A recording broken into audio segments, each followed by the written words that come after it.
Got a few more coming to join us.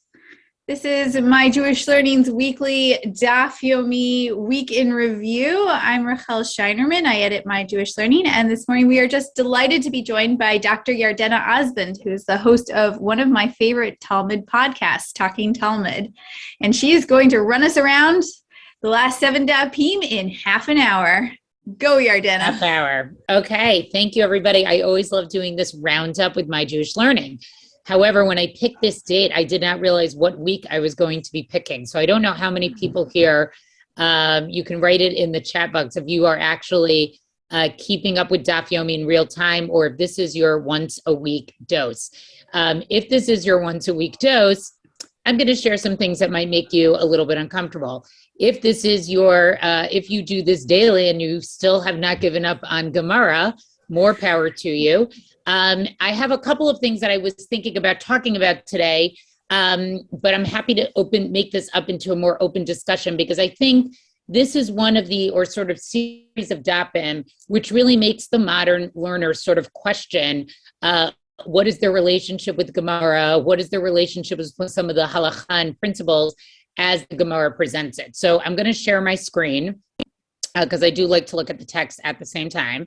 And I don't want any tab shaming here because I keep open way too many tabs. Okay, here we go. So this week, the week that I'm sort of summarizing starts with Nuntet with 59. And we have the following Mishnah. And sort of the is going to take us a little bit divergently off of the topic of Yevamos and spend a lot of time talking about who are Kohanim allowed to marry and not marry. And specifically, we're going to deal with the high priest. Kohen Gadol lo yisa almana, right? A high priest may not marry a widow. Bein almana mein ha'erusin, bein almana mein ha'nisuin.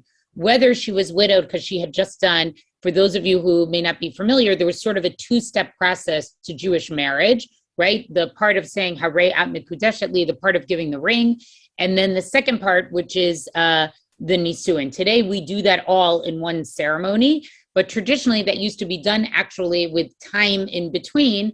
After the erusin, after the mikudeshet part, women would go back and live in their family home, and then the nisuin would be completed maybe up to a year later. So we don't do that exactly today. So whether this woman was widowed after she had only done erusin, and again, what that really implies is that she had not, you cannot consummate that marriage yet. You have to have nisuin done. So we know that a lot of what these dapim talk about, and we'll get to this a little bit more, is that the virginal status of a wife, in particular to a Kohen Gadol, is very, very important. So even though theoretically after erusin, cohabitation or sexual relationship shouldn't have taken place, even if she's widowed from that relationship, she may not marry him. And then obviously after nisuin, v'lo yisa et habogeret. And I think this is the piece that for what I see in my Daf Yomi world was very, very problematic, right? He may not marry a grown woman. What exactly does this mean? Rabbi Elazar and Rabbi Shimon machshirin bebogeret. But Rabbi Elazar and Rabbi Shimon say he can marry a bogeret. And so what we basically get is sort of a very detailed assessment of what exactly a bogeret is.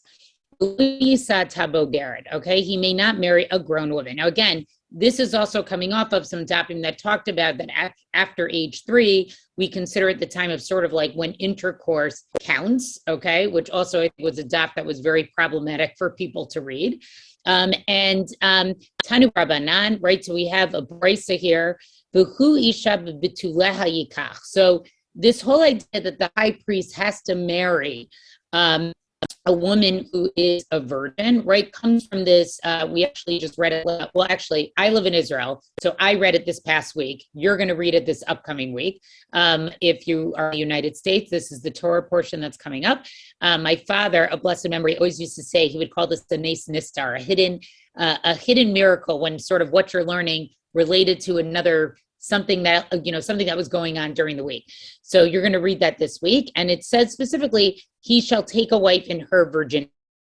The pasuk, the verse from Leviticus, right? Prat lebogeret. This excludes a grown woman. Shekalula bituleha.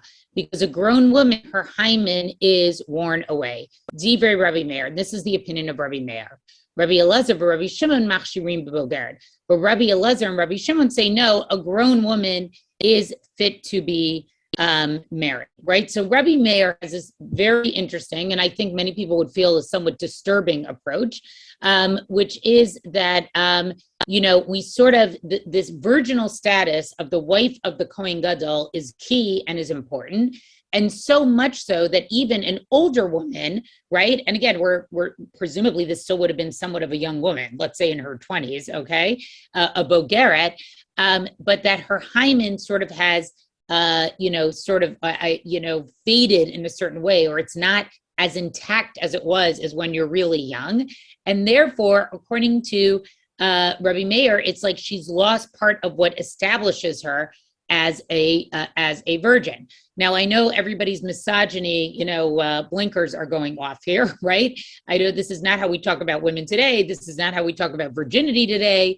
I'm also a physician, so we know that hymens can come in all shapes, sizes, forms. We don't really examine them today in the same way. And so I think there's a piece of this that makes many of us pretty uncomfortable. And so then it goes on to say, b'mai ka maflige, right? What are they actually arguing about? Rabbi Meir savar bitula. Rabbi Meir holds that when it says bitula, when it says a virgin, afilu miksat bitula bituli mashma. It means even, even if there are partial signs, right? Bituleha ad ika, because it says bituleha, her virginity means all of her virginity, the entire status of her virginity, which is based on the hymen, has to be intact. And then to make this even more of an interesting Gemara, right? What it tells us is therefore, if she experienced intercourse in a typical manner, and what this means in the Gemara is, I should have warned everybody, this is like not safe for work or for your children, this Gemara. So I probably should have prefaced this if you're like somehow listening to this, in your office or like you have a child around, okay? So typical manner meaning typical vaginal intercourse, right? But if she had participated in atypical intercourse, what the Gemara means here is by anal intercourse, actually she's still considered a virgin and would completely be allowed to still marry the Kohen Gadol. For Rabbi Elazar, Rabbi Shimon Sabri, right? Rabbi Elazar and Rabbi Shimon say, bitula shlema mashma, right? It says that when it says a virgin, right, it could have said that it has to be a complete virgin. Bitulaha va'afilu miksat bitulin.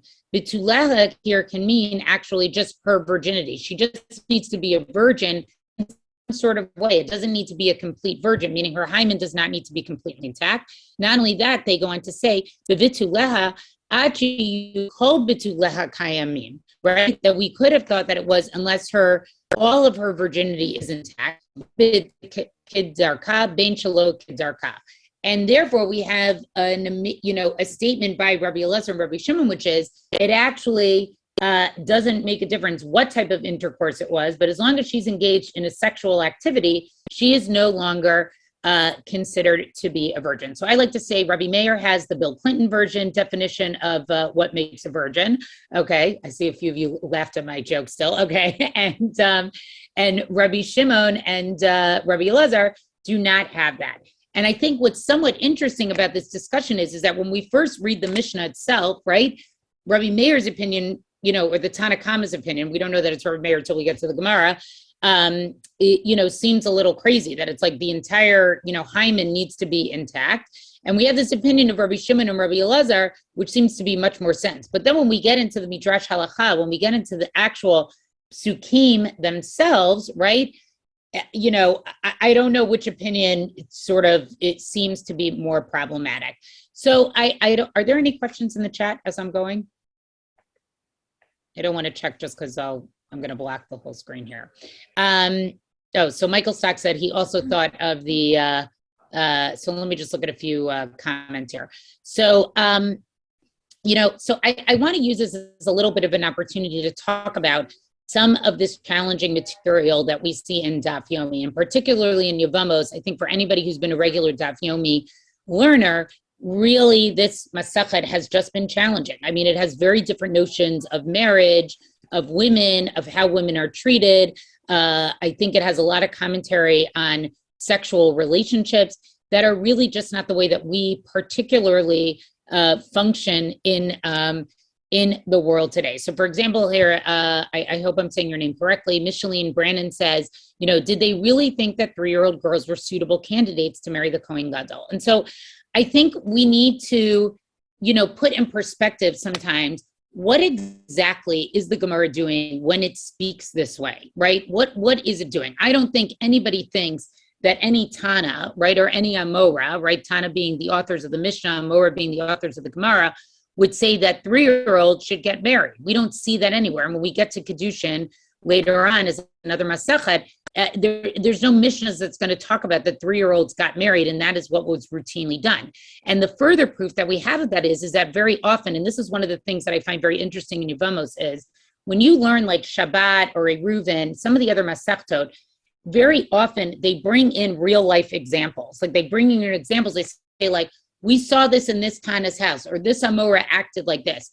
In Yevamos, there's actually, one of the things that I've observed is there's like a real dearth of those examples, right? We don't see a lot of information about how Yevamos was done. There's not a lot of examples of like this Tana did Yibum or this Amora did Yibum.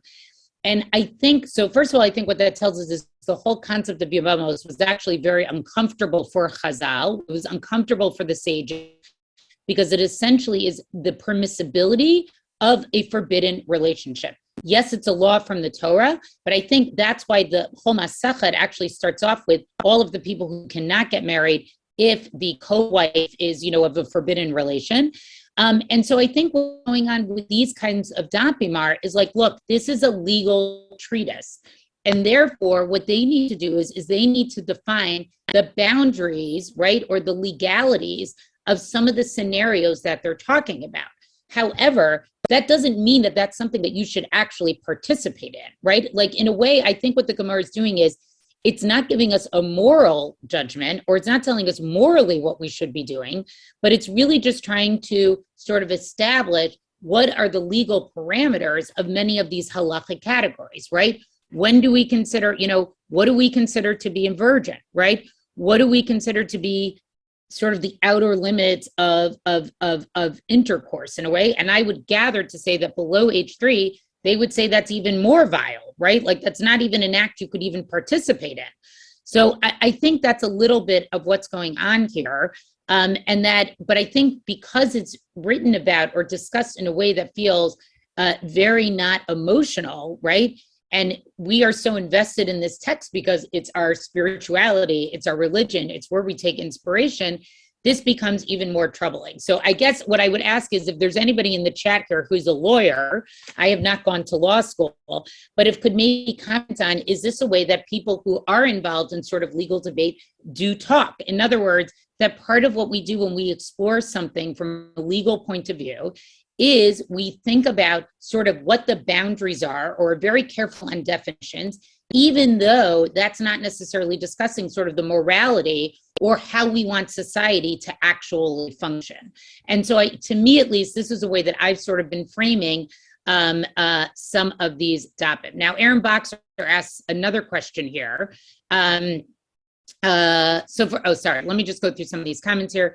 Yehudi Chaya says, I don't see any issues. What I'm learning from the past, we've evolved in many ways, but it's our past and customs, right? So I think that's one way to look at it, right? None of this is anything that would be practiced today.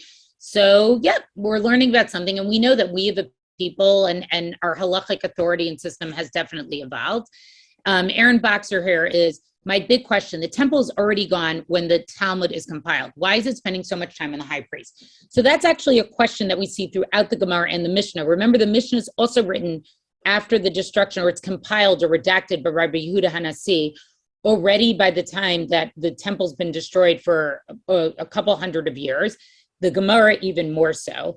I think the reason for that is that what they want to do is record the Jewish law that should take place in the ideal, Jewish world, which should be one where the temple is standing. So keeping that, because remember, the oral law is eventually written down as a way to preserve the oral law. So therefore, we're going to want to record all different areas of halakha, even if they're not practiced today. And you'll always see this like sort of subtly, like if you read Masaka Yoma and Psachim, right? The one that deals with Yom Kippur and the Masaka that deals with Psachim, there's a ton of machlokas there. It's fascinating to read because what you see is even a couple of 100 years out, there were a lot of elements of what was done in the temple that people clearly had forgotten or they weren't sure of. But I think it really shows sort of a love and a devotion to what they wish would be for the Jewish people, that these laws were actually deemed important to record. And so therefore, yes, there would be the laws around a regular Kohen are still relevant even today, right? Not marrying a divorced woman, but these laws around the almana, around the widow, we don't have a Kohen Gadol anymore. I do want to just point out that there is a Mishnah later on that does talk about, it's on Samech Aleph, I'm not going to get to it, it's on 61, which does talk about that if he already was going to marry a widow and then gets appointed as a high priest, he doesn't have to not marry her anymore. So as much as it swings one way, this Mishnah, it goes the other way and sort of gives much more practical how this probably was actually done. Okay. All right. So Mike here answers that also we might be studying high priest, but there may be deeper information to help with life now. Okay, a nice back and forth about that. Somebody else agreed with my Bill Clinton definition here.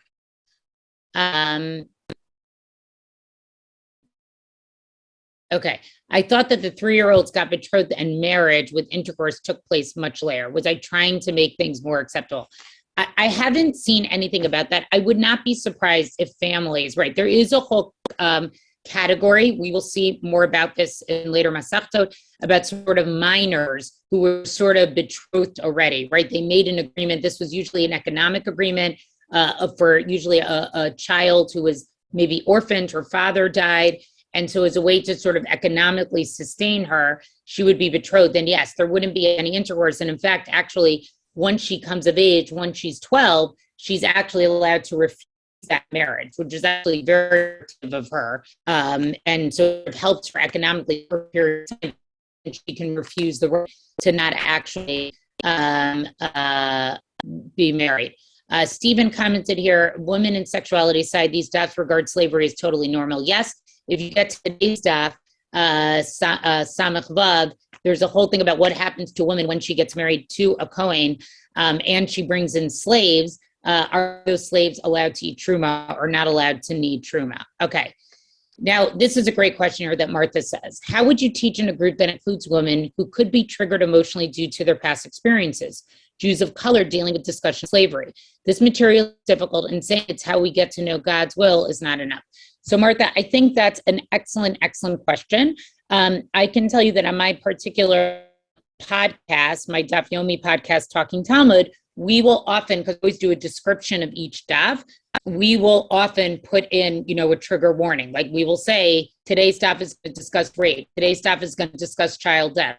Today's daf. So I think part of it is it's the teacher's obligation to sort of share with the student ahead of time, this may be a daf that you may not want to learn, or may have a topic that may be too painful to sit in on. So I look at that as sort of my responsibility as the teacher. I think also just naming it, like saying that there are going to be things here that are just not going to be comfortable for people to read and learn, and being like that's actually okay. We don't have to be comfortable with everything that's on the daf. And I think saying like I'm pretty frank, in when I'm learning with my chavruta and Gordon, who I do this podcast with, like if I don't like something, I say it, or I say this really made me uncomfortable and I don't have a good way of solving it. To me, at least, that's the best way to deal with it. Like I think coming up with a platitude of trying to say like it's God's will or the rabbis always know best, isn't really going to solve anything. I see that Nancy's hand is up.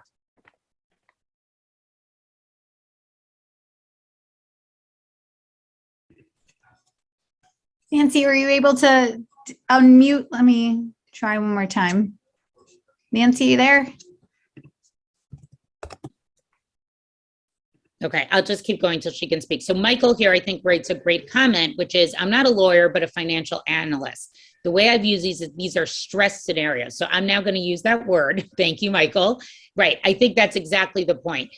it's a stress scenario. It's not supposed to be what is ideal to be, or trying to come up with sort of those outer bounds of halacha. Where can you make a determination, or how would you fit a particular situation into that category?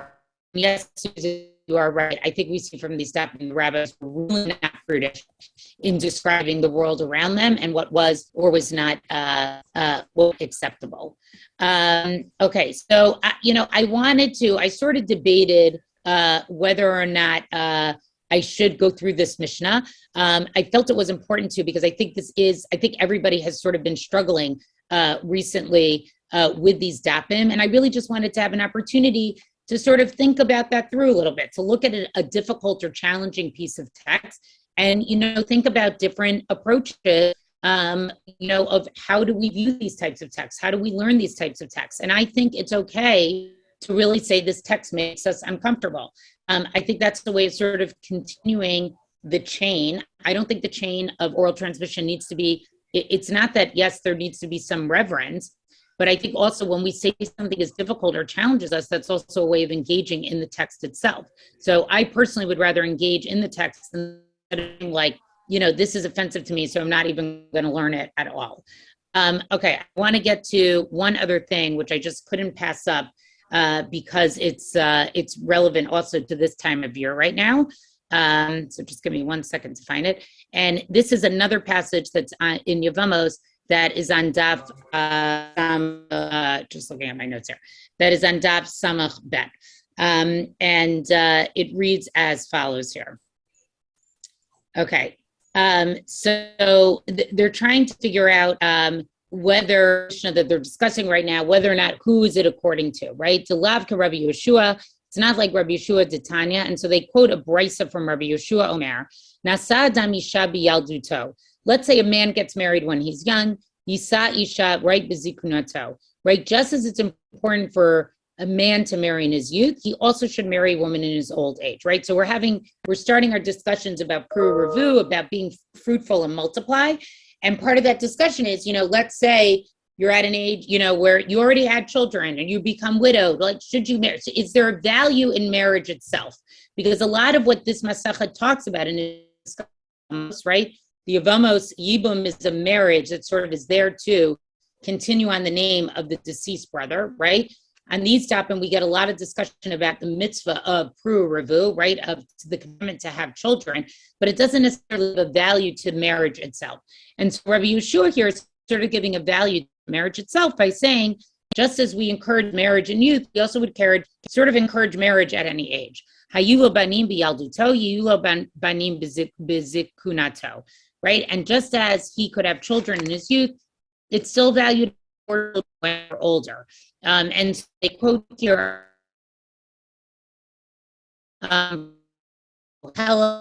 chapter 11, verse 6, Baboker zera et zarecha v'la'erev al tanach yadecha v'im shnehem ke'achad tovim. Right? It basically says, in the morning you sow your seed, so they're literally in your youth to have children. And in the evening, do not withhold your hand, for you do not know which shall prosper. In other words, you don't know which children are going to bring great things to this world, whether they're the children of your youth or whether they're the children of your older age. And then the Gemara makes a very, very interesting connection, which is very relevant to this time of year. And that's why I wanted to sort of end with this. Rabbi Akiva Omer, Lamad Torah b'yalduto, Yomod Torah b'zikunato. So Rabbi Akiva understands this verse totally differently. Now remember, Rabbi Akiva is, I would say, the most creative exegete of the Tanaim, right? Very often you will have him in machlokas, in a disagreement, when they're discussing a halacha, when they're discussing a Jewish law, and the verse has a very, very straightforward way of understanding it. And Rabbi Akiva comes because he's so creative and he has this brilliant, what I would call halachic imagination. And he comes and he says, no, this is not what this verse is talking about. It's talking about something totally different. And so Rabbi Akiva does that here as well. Here's Rabbi Yeshua, who's one of his teachers actually. And he says, no, Rabbi Yeshua, this isn't what this verse is talking about. What this verse is talking about is, if you study Torah in your youth, you should study even more of it in your old age. Now, why is this statement totally amazing? It's because, did Rabbi Akiva study Torah in his youth? No, Rabbi Akiva, we know from the other Gemaras, right, didn't come to Torah learning until he was 40, right? He didn't come to it till he was middle-aged. And I'm certainly going to assume that 40 was middle-aged in the times of the Gemara. I know today that's debatable. But it's fascinating to see Rabbi Akiva make this particular statement as somebody who was not Lomad Torah B'Yaldudato, right? He didn't learn Torah when he was a youth. So I find this part just to be totally interesting. And then it goes on to make the following comment. Hayulo Talmidim B'Yaldudato, right? He had students in his youth. Again, I'm not sure what that means because we have other Gemaras that say he didn't get to this till he was 40, but I guess this means sort of his original set of Talmidim. Yulo Talmidim Beziknuto, right? So also if you have students in your youth, you should also have students when you're older. Again, amazing because this isn't what Rabbi Akiva's life was. And then again, he quotes this pasuk, Shenemar Baboker Zra et Zaracha. But I think the beauty of what Rabbi Akiva is saying here is that he's saying whatever your relationship is with Torah, whether it's your own personal thirst for knowledge, or whether it is your ability to teach other people, that is nothing that only is done in your youth, right? There's also a value to have that done in your older age when you are Zakein. I actually have to say, just as a comment, I think we are personally seeing this in our generation, right? That, today there's been such a opening of Torah learning.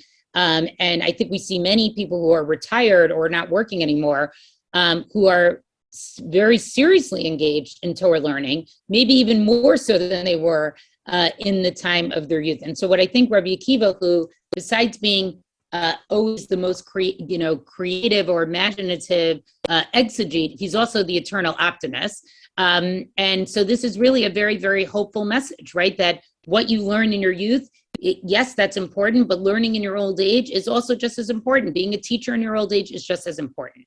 And then they go on to say the following. This relates to our time of year. Amru, they said, and this is the example that Rabbi Akiva gave. Shnayim asar of his own life. Shnayim asar elav zugim talmidim hayula Rabbi Akiva migivat ad antirpas. So Rabbi Akiva had 12,000 pairs of students, right? Which means he had 24,000 students. Not only did he have a large number of students, they were all over. They went from all over the land. They went from Givat to Antripatris, right? All over. There was a huge land area. And they all died in one period of time. Because they did not treat each other with respect. Now, this is one of the sources for what it is that we memorialize during the time of the Omer, which is what we're in now, why we treat it as sort of a semi-period of mourning, right? We don't listen to music, we don't have large gatherings, this is supposed to be one of the reasons, because it was during this period of time that Rabbi Akiva's students were killed. They give a reason for why, right, which is very interesting, that they did not treat each other respectfully, but say the following: the world was desolate until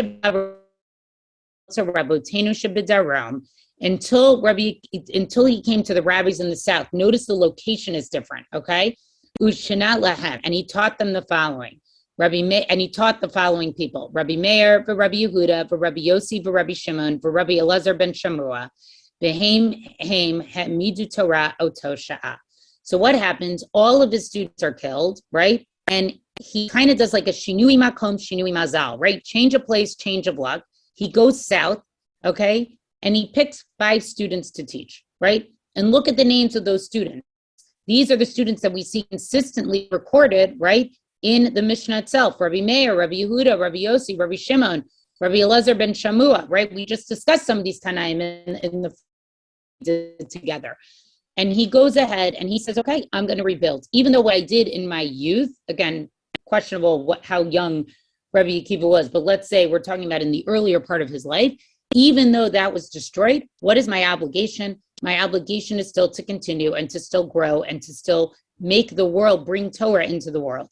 And what happens, the Gemara comments by saying, right? That even though all of these earlier students of Rabbi Akiva did not survive, these only 5 students, not 24,000 students, these 5 students, they were able to uphold all of the Torah itself. So I just, I wanted to share this passage because it's the time of year where we think about this. but it's really just a beautiful full message. I think it's part of Rabbi Akiva's entire story. Those of you who have learned with me before know that a big piece of my learning is we have to understand the Tanaim's life stories to really understand often what their teachings are. And so I think this particular attitude that Rabbi Akiva had, first of all, is very remarkable because he didn't come to learning until late in life. But second of all, think about it. Here's somebody who came to learning late in life and must have been older even when he had all of his students, right? They all die, and yet he still finds a way to continue on. And so I think part of what this is trying to teach us is that, there's a certain optimism here that a person, no matter what age that they're in, always has the ability and always has the opportunity to contribute to the world, to not only, enhance themselves through Torah learning, but actually by teaching others as well. And they can be hamidu Torah oto sha'ah, right? That even with just one act of teaching or just teaching a few students, all of Torah itself can be established. Okay, I will check very quickly if we have any more comments. So I tried to do a little balance here. I did really difficult Gemara, really nice Gemara. So I hope that was a good mix for everybody today. Okay, any comments, questions before we end our half hour together? Aaron, it teaches that we should see the beautiful in those we love. Yes, and there's a whole thing to talk about here about what the students were, that they did not have kavod for each other. What exactly does that mean? When is Lag BaOmer? It is next week, I believe. Next Yesterday, week. Okay. we counted 25 or 26. I'm still in, but I don't remember. So it's 33. It's day 33 of the Omer. Okay. It's coming up. Thank you, Dr. Osmond, for steering us around so much material, so much of it challenging and helping us to once again confront a difficult text that is religiously meaningful for us and deep and important, and also can be infuriating, and helping us to wrestle with it, and for managing to find something both timely and uplifting to help us end the shiur with. That is not an easy thing to do, and we really, really appreciate it. I thought I'd balance it out. Yes, Lag BaOmer is Wednesday, May 18th. Thank you, Rob, for posting that there. I knew it was next week at some point, so it's in about a week. All right, thank you so much, everyone. I hope I'll have an opportunity to learn with you all again soon. Yep, thank you for joining us. Thank you to all of you for coming, for learning with us, and we will see you all very soon. Bye, everyone.